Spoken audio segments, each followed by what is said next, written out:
जी, clear है। Okay. मैं प्रभु को धन्यवाद देता हूं कि आपके साथ जुड़ने के लिए प्रभु ने मुझे भी अवसर दिया। हम प्रभु को धन्यवाद देते हैं कि इस सीमाओं के बीच में, संकट और समस्याओं के बीच में हम लोग हैं, परंतु उसके बीच में भी प्रभु की योजना प्रभु अपने बच्चों के जीवन में पूरा करते हैं। प्रभु ने मेरे मन के अंदर आपके साथ बांटने के लिए जो विचार दिया, वो विचार को हम देखने के लिए सबसे पहले एक पद मैं पढ़ना चाहूंगा। भजन संहिता 119वां भजन संहिता, उसका 71, Psalm 119 वर्स 71। 71 में पढ़ता हूं, मुझे जो दुख हुआ वो मेरे लिए भला ही हुआ है, जिससे मैं तेरी विधियों को सीख सकूं। एक विश्वासी केवल ये शब्द बोल सकते हैं। अविश्वासी के लिए कोई भी कष्ट फायदा नहीं करता है। अविश्वासी के लिए आज के संकट भी घाटा और नुकसान पैदा करता है, परंतु एक विश्वासी बोल सकते हैं, कष्ट से मुझे फायदा होता है। अब हमें सीखना है कि कष्ट से कौन सा फायदा होता है। जैसे हम रोमियो 8:32 के ऊपर मनन कर रहे थे, भाई बता रहे थे कि बहुत से लोगों के अंदर, यहां तक बहुत से विश्वासियों के अंदर भी प्रभु की आशीषों के ऊपर गलत सोच और समझ है। रोमियो 8:28 के ऊपर भी ऐसे गलत प्रकार के सोच और समझ है। विश्वासी के जीवन में जो कुछ भी उत्पन्न होता है, भलाई को उत्पन्न करती है। कुछ लोगों का सोच भौतिक तौर से भलाई है। यहां पर भी वो शब्द लिखने वाला इस्तेमाल करता है, मेरे लिए भला हुआ कि मेरे जीवन में दुख हुआ। मैं 2-3 बातों को आज सुबह आपके साथ बांटना चाहूंगा। विश्वासी को दुख में कौन सी भलाई होती है? परमेश्वर हर अनुभव में या हर परिस्थिति में मुझे और आपको कुछ सिखाता है, परंतु दुख के समय में प्रभु हमें जो सिखाता है वो बाकी समय में सिखा नहीं पाएंगे। कष्ट जो है विश्वासी के लिए एक स्कूल जैसा है। मतलब जो बातें हमको वो स्कूल में सीखना है, दूसरा कोई स्कूल में सीखने के लिए नहीं मिलता है। मतलब संकट और कष्ट के बीच में हम लोग जो सीखते हैं वो बाकी समयों में सीख नहीं पाएंगे। मतलब हमको कुछ नई बातें सिखाने के लिए जरूरी है कि हमें कष्ट के स्कूल में जाएं। वो बातें केवल कष्ट के समय में ही हमें सीखने के लिए मिलता है। बाइबल के अंदर बहुत से ऐसे भक्त लोग हैं जिनके जीवन में कष्ट प्रभु ने दिया और कष्ट में बहुत से बातों को लोगों ने सीखा है। एक पद में भजन संहिता के पुस्तक के अंदर से ही आपको दिखाना चाहूंगा। 46वां भजन संहिता काफी जाने माने एक भजन संहिता है। उसका पहला पद मैं पढ़ता हूं। Psalm 46 पहला पद में ऐसे लिखा है, परमेश्वर हमारा शरण स्थान और बल है, संकट में अति सहज से मिलने वाला सहायक। मतलब संकट में अति सहज से, मतलब बहुत करीब आकर, बहुत निकट आकर मिलने वाला सहायक। ये वाक्य का मतलब ऐसा नहीं है कि बाकी समय में परमेश्वर निकट नहीं है, केवल संकट के समय में परमेश्वर निकट है, ये मतलब नहीं है इसका। परमेश्वर हर समय हमारे निकट है, परंतु संकट के समय में हमको परमेश्वर के निकटता और अधिक महसूस होता है। वो हर समय निकट है, परंतु बाकी समयों में हमको इतना महसूस नहीं होता है। संकट के समय में हमें बहुत महसूस होता है, हाँ सच में परमेश्वर हमारे निकट है। और मैं विश्वास करता हूं इन दिनों में बहुत से विश्वासी लोग और प्रभु के दास लोग इस चीज को अनुभव करते हैं। प्रभु वास्तव में हमारे निकट है। प्रभु के प्यार, प्रभु की दया, प्रभु के अनुग्रह, प्रभु की करुणा पिछले दिनों में हमने बहुत अनुभव किया, परंतु इन दिनों में इन बातों को, प्रभु के इन गुणों को बहुतायत से, निकटता से अनुभव करने के लिए प्रभु हमारी मदद करता है। ये संकट का समय का एक बहुत बड़ा गुण है। संकट के समय में हमारा आत्मिक अनुभवों में बढ़ोतरी होती है, आत्मिक अनुभवों में, जो बाकी समय में नहीं होता है। स्पिरिचुअल एक्सपीरियंसेस तो संकट के समय में होता है। यदि हम लोग हमारे जीवन के पीछे के दिनों को थोड़ा मोड़ कर देखोगे, उन दिनों को थोड़ा याद करिए जिन दिनों में आप संकट और मुसीबत के बीच में से गुजरा। उन दिनों को थोड़ा याद करिए, और ये भी याद करिए उन दिनों को आपने कैसे पार किया, या उन दिनों को पार करने के लिए प्रभु ने आपको कैसी मदद किया। हम जब उसको सीखते हैं, याद करते हैं, स्मरण करते हैं, हमें समझ में आता है कि उन दिनों में मैंने कुछ नई बातें सीखा था जो उससे पहले नहीं सीखा था। प्रभु मेरी बहुत चिंता करता है, उस समय मुझे और अधिक पता चला। पहले भी मालूम था, लेकिन संकट के समय में मुझे और अधिक पता चला। प्रभु मेरे से बहुत प्रेम करता है, प्रभु मेरे ऊपर बहुत ख्याल करता है, प्रभु मेरी बहुत चिंता करता है। आप उन भाइयों को थोड़ा याद करिए जो दानियल के पुस्तक में हम पाते हैं। शद्रक, मेशक, अबेदनगो, इन भाइयों को राजा ने आग के भट्टे में डाल दिया।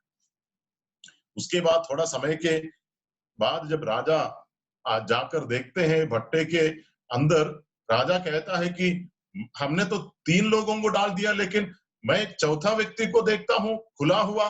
खाते सब बंद था उस समय, लेकिन अभी खुला हुआ देखता हूं, और चौथा व्यक्ति मनुष्य का पुत्र जैसा जैसा दिखता है। वास्तव में ऐसे ही हुआ।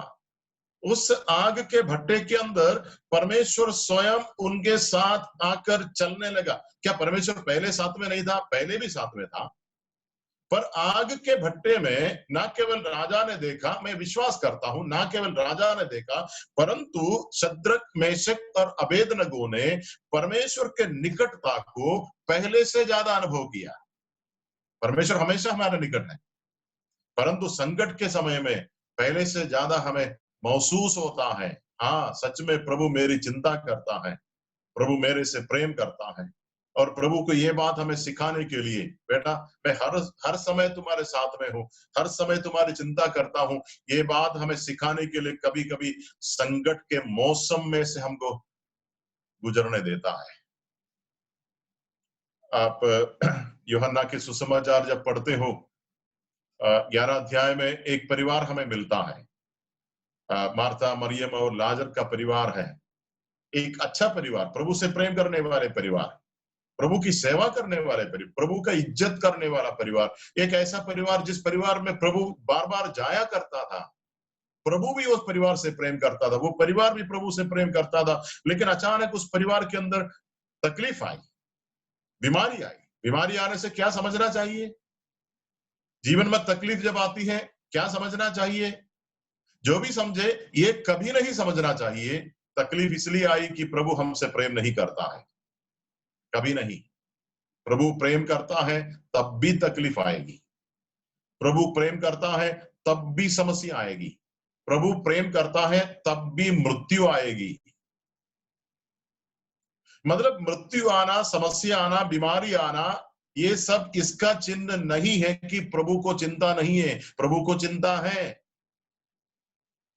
प्रभु ध्यान देता है, प्रभु प्रेम करता है, फिर भी जीवन में ये सब कुछ आता है। यूहन्ना 11 अध्याय मुझे और आपको क्या सिखाता है? कई बातें सिखाता है। उसमें से एक बात यह है, मेरे और आपके जीवन में आने वाले अनुभवों के आधार पर प्रभु के प्रेम को नापने की कभी कोशिश नहीं करना। प्रभु के प्रेम हमारे अनुभवों के ऊपर कभी ना नापे।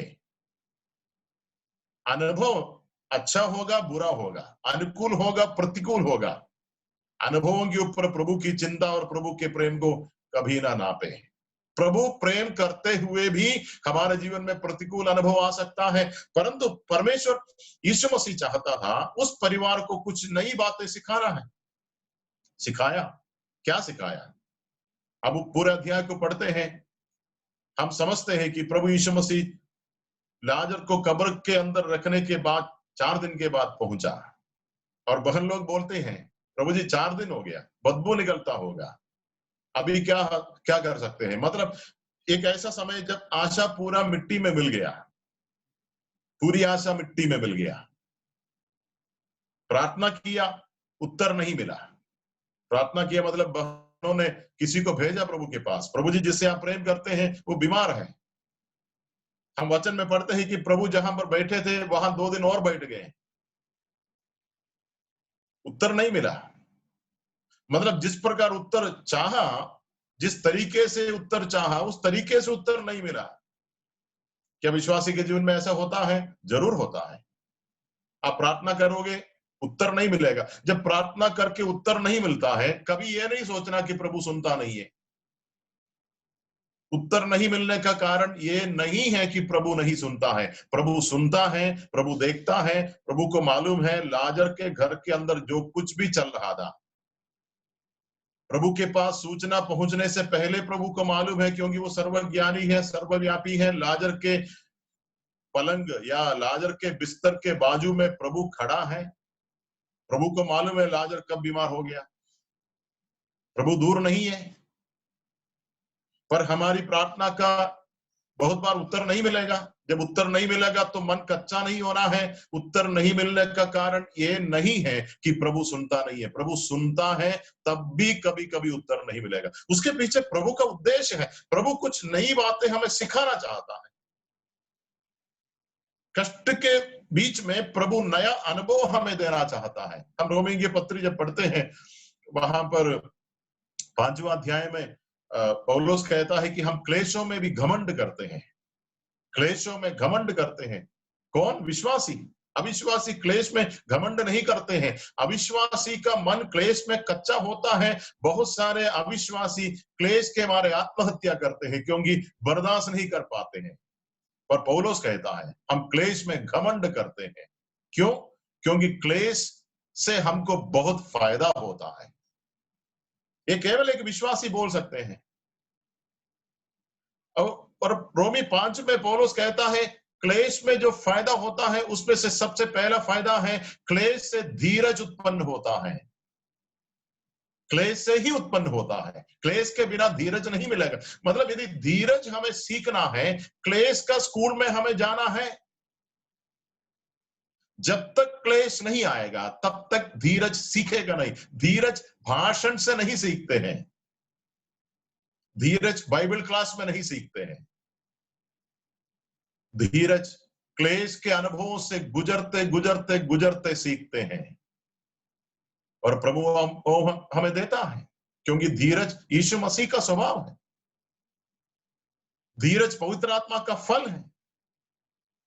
यीशु मसीह का स्वभाव हमारे अंदर आना है। कष्ट और क्लेश अवश्य है।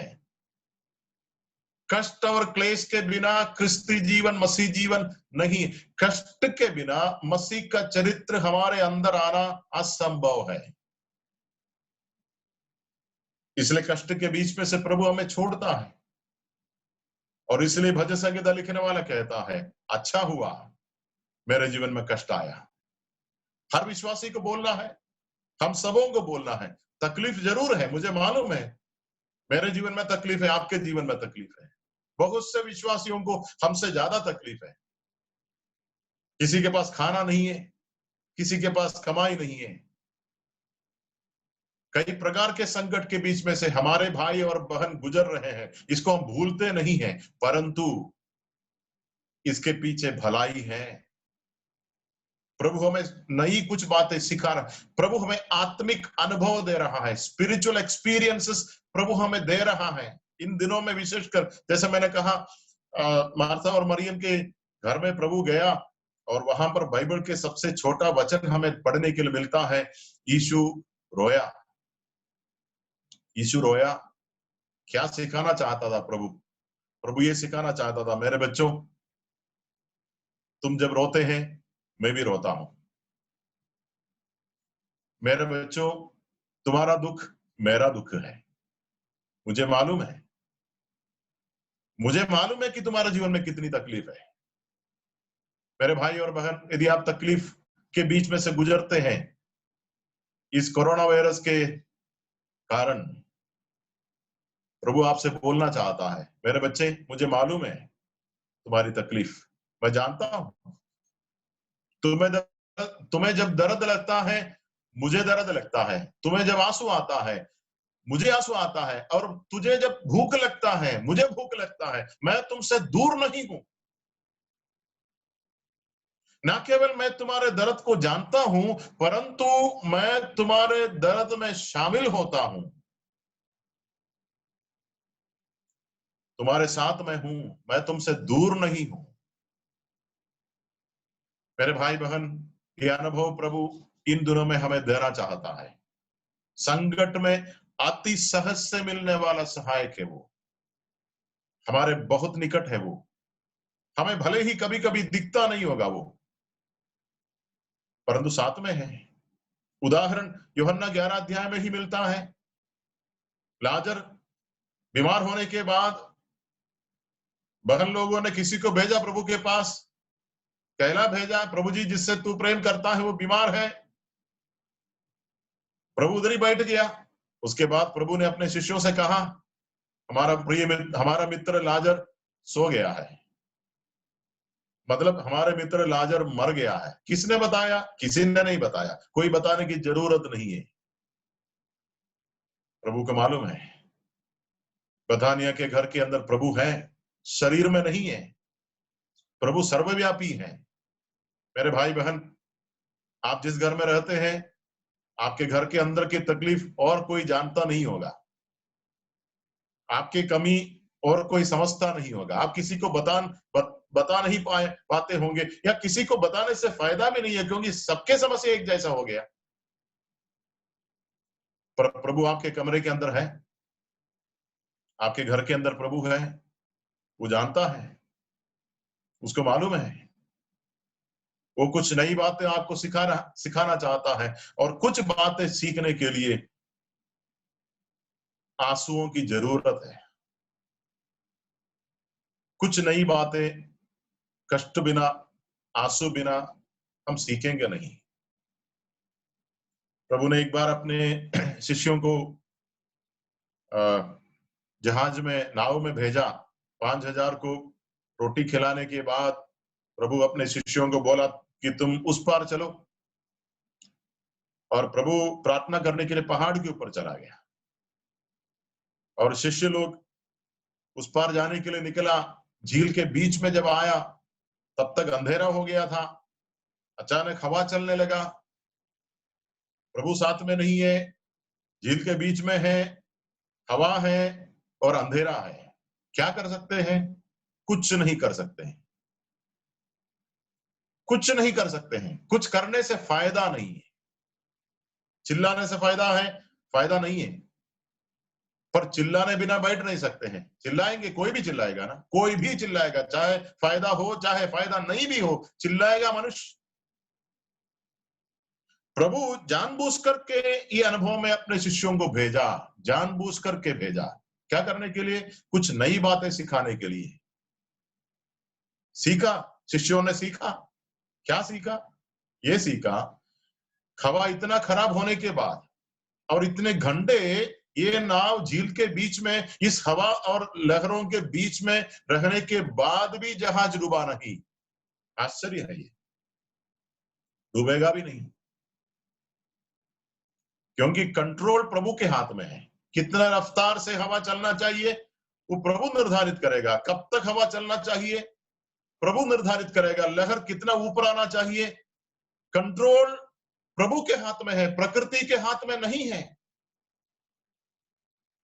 कंट्रोल करने वाला ऊपर बैठा हुआ है, पहाड़ के ऊपर। शिष्य लोगों ने प्रभु को नहीं देखा, लेकिन प्रभु ने शिष्य लोगों को देखा। आज भी ऐसा है। बहुत बार हमको प्रभु दिखता नहीं है, लेकिन प्रभु को हम दिखते हैं। हमारी परिस्थिति दिखता है। उस दिन शिष्यों को समझ में आया, हमारा प्रभु समुद्र के लहरों के ऊपर भी चलकर आ सकते हैं।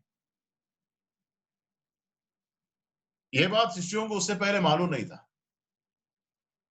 ये बात शिष्यों ने उससे पहले देखा भी नहीं, पर उस दिन पता चला ये लहरें, ये आंधी हमारे प्रभु के लिए कुछ भी नहीं है। हमारे प्रभु लहरों के ऊपर चल सकते हैं। जैसे मार्था और मरियम को उस दिन कुछ पता चला, हमारे प्रभु 4 दिन का मुर्दे को भी जला सकता है। जो सड़कर मिट्टी में गया ना, उसको भी प्रभु वापस ला सकता है। उससे पहले पता नहीं चला, और ये पता होने के लिए, ये अनुभव आने के लिए रोने और आंसुओं और पीड़ाओं के बीच में से गुजरना पड़ा। मैंने ये कहा, भजन संगीता लिखने वाला कहता है, भला हुआ कि मेरे जीवन में दुख आया, कष्ट आया। मेरे भाई और बहन, हम ये बोलने पाए, अपने दिल के गहराई से बोलने पाए, प्रभु जी अच्छा हुआ, आपने अच्छा किया कि मेरे जीवन में कष्ट आया। मैंने इससे कुछ नई बातों को सीखा है, कुछ नई बातों को सीखा। कई वचन मेरे सामने है, मैं सिर्फ एक वचन और इसके संबंध में पढ़ना चाहूंगा। पौलुस प्रेरित का अनुभव है, तीमुथियुस की दूसरी पत्री, आखिरी पत्री है जो पौलुस ने लिखा है, उसके अंदर का केवल एक पद मैं आपको पढ़कर सुनाऊंगा। तीमुथियुस की दूसरी पत्री 4 अध्याय के 16 और 17 पदों को मैं पढ़ता हूं। मेरे पहले प्रतिवाद के समय किसी ने भी मेरा साथ नहीं दिया, वरना सबने मुझे छोड़ दिया था। भला हो कि इसका उसको लेखा ना देना पड़े, परंतु प्रभु मेरा सहायक रहा और मुझे सामर्थ दी, ताकि मेरे द्वारा पूरा पूरा प्रचार हो और सब अन्य जाति सुन ले, मैं सिंह के मुंह से छुड़ाया गया। पौलुस किसके बारे में बोलते हैं? पौलुस कहता है कि सब ने मुझे छोड़ दिया। सबने मतलब अपने लोगों ने, अपने सगे भाइयों ने, विश्वासियों ने, जिसको मेरे साथ देना चाहिए, संकट के समय में मेरे समीप जिसको होना चाहिए, मेरी मदद करना चाहिए। मेरा पहले प्रतिवाद में मैं अकेला रह गया, मेरी मदद करने के लिए कोई नहीं था, सब ने मुझे छोड़ दिया, परंतु प्रभु मेरा सहायक रहा, साथ रहा। प्रभु पौलुस के साथ हमेशा था, परंतु उन दिनों में पौलुस को ये बहुत अच्छे से, निकटता से समझ में आया कि ऐसा ही है, विश्वासी के जीवन में ऐसा ही है। प्रभु हर समय हमारे साथ में है, लेकिन संकट के समय में हमें बहुत ज्यादा एहसास होता है, हाँ सचमुच में प्रभु मेरे साथ में है। इन दिनों में वो अनुभव करने के लिए प्रभु मेरी और आपकी मदद करे। संकट से या कष्ट से मिलने वाला एक दूसरा फायदा के ऊपर थोड़ा सा रोशनी डालकर मैं बंद करूंगा। फायदा संकट से या कष्ट से हमें और कौन सा फायदा मिलता है? संकट से, कष्ट से हमें जो फायदा मिलता है, पहली बात हमने ये देखा कि आत्मिक अनुभव मिलता है जो बाकी समयों में नहीं मिलता है। प्रभु के करुणा और दया को और सामीप्य को, प्रेम को पहले से ज्यादा उन दिनों में, कष्ट और संकट के दिनों में अनुभव करने के लिए, चखने के लिए प्रभु अवसर देता है। एक और विचार हम देखेंगे, भजन संहिता से ही देखेंगे। 30 भजन संहिता 30 थोड़ा सा पढ़ेंगे। साम 30 भजन संहिता 30 उसका 6वां पद में पढ़ता हूं। मैंने अपने चयन के समय कहा था कि मैं कभी नहीं टलने का। 7 और 8 भी पढ़ेंगे। हे यहोवा, अपनी प्रसन्नता से तूने मेरे पहाड़ को दृढ़ और स्थिर किया था। जब तूने अपना मुंह फेर लिया तब मैं घबरा गया। हे यहोवा, मैंने तुझी को पुकारा और यहोवा से गिड़गिड़ाकर ये विनती की। ठीक है, 6वां पद में ऐसा लिखा है, दाऊद कहता है कि मैंने तो अपने चयन के समय कहा था कि मैं कभी नहीं टलने का। यहाँ का मतलब हमें क्या समझना चाहिए? मैं ऐसा सोचता हूँ, दाऊद जब राजा बन गया और हाथ में अधिकार आया, धन संपत्ति है, फौजी है, सुरक्षा है, मतलब सब कुछ अच्छे से चलने लगा। तब क्या विचार आया? चयन के समय का मतलब क्या है? चयन का समय का मतलब है कोई कष्ट नहीं, कोई मुसीबत नहीं, सब कुछ आराम से, जैसे गाड़ी एक हाईवे के ऊपर से गाड़ी आराम से चल रहा है ना, रफ्तार से, कोई मतलब कोई डिस्टरबेंस नहीं, कोई आस पड़ोस में कोई गाड़ी नहीं, स्पीड ब्रेकर नहीं, एकदम। उस समय मैंने कहा था कि मैं कभी नहीं टलने का। कभी कभी विश्वासियों के जीवन में जीवन का भरोसा गलत जगह में चले जाते हैं। अनजाने में चले जाते हैं। हमारी गलती नहीं है, ये हमारा स्वभाव है। अनजाने में चल, जब जीवन में सब कुछ अच्छा चलता होगा ना, तब हमको लगेगा मैं सुरक्षित हूं, मैं ठीक हूं, मैं कभी नहीं टलने का। तब प्रभु क्या करते हैं? यहां दाऊद का अनुभव उसने लिखा है 7वां पद में, हे यहोवा अपनी प्रसन्नता से तूने मेरे पहाड़ को दृढ़ और स्थिर किया। जब तूने अपना मुख फेर लिया, तब मैं घबरा गया। परमेश्वर कभी कभी हमारे जीवन के अंदर झटका देता है, खिला देता है।